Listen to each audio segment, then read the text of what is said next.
Kembali di Kompas Siang, Saudara, jelang pertandingan melawan Afghanistan di lanjutan fase grup Piala Asia Timnas U17, latihan mematangkan strategi dan juga game plan.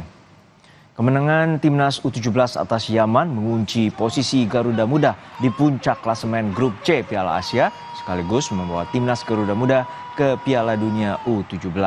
Namun, tim pelatih yang dipimpin Nova Arianto tetap serius menyiapkan tim untuk melawan Afghanistan. Kita akan latihan mengenai strategi dan game plan untuk menghadapi Afghanistan. Yang pasti kita setiap pertandingan kita persiapkan secara serius karena kita ingin meraih hasil yang maksimal nanti. Tentunya setiap tim mempunyai kelemahan dan kekuatan yang berbeda, ya. Seperti apa nanti formasinya kita lihat saja nanti. Coach Nova akan meraciknya seperti apa. Usai memastikan diri lolos ke Piala Dunia setelah mengalahkan Yaman 4-1, Ketua Umum PSSI meminta skuad Timnas U17 fokus kembali ke gelaran Piala Asia.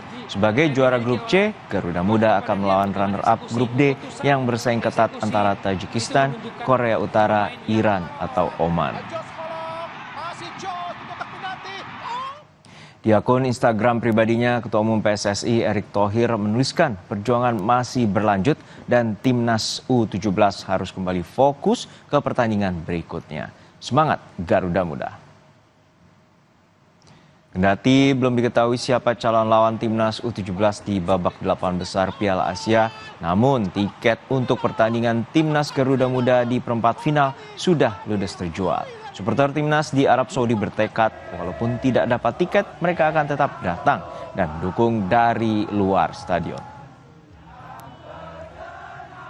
Untuk pertandingan perempat final Timnas Indonesia nanti tanggal 14 April, kalau yang kita lihat dari aplikasi, tiket sudah habis terjual. Kita cek kemarin dan tadi pagi ya.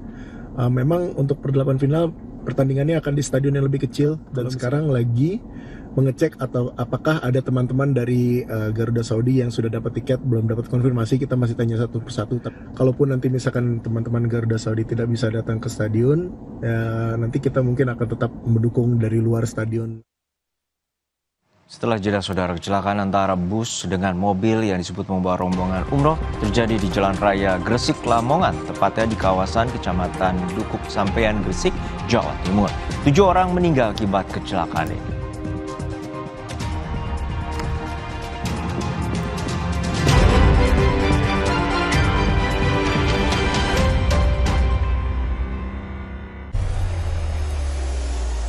Mencari